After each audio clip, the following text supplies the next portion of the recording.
Hi, my name is Mike. I'm a VP of Customer Success, and I give Drift a 5 out of 5. For more reviews like this, click below.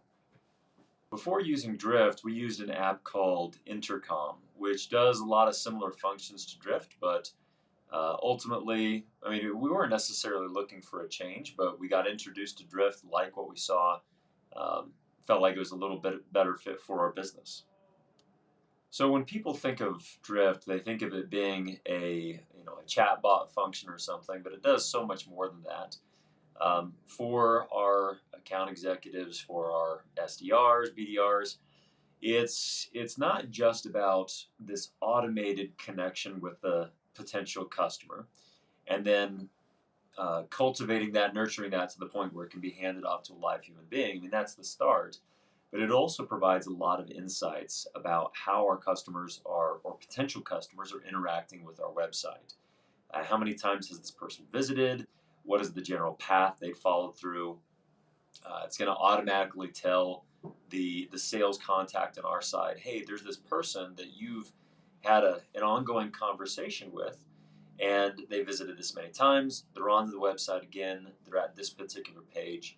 So it really helps us to understand uh, the level of the person's interest, what they're interested in. So when we get into a meaningful face-to-face conversation, we can really talk about the right things and approach it from the right perspective based on what we know about them. Getting started with Drift was really easy. It works well with Salesforce. Their support implementation team is top quality. They really hold your hand through that process and make sure that it's not just implemented generally, but you're onboarded based on your use case, based on your needs.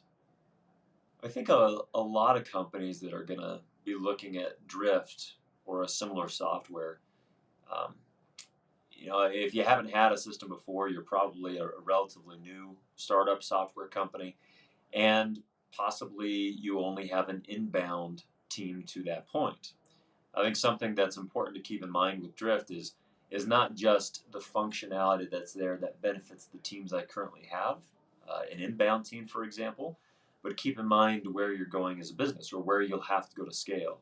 Is outbound in your future? If so, make that part of the conversation with Drift so they can show you the functionality that can support that side of the business as well.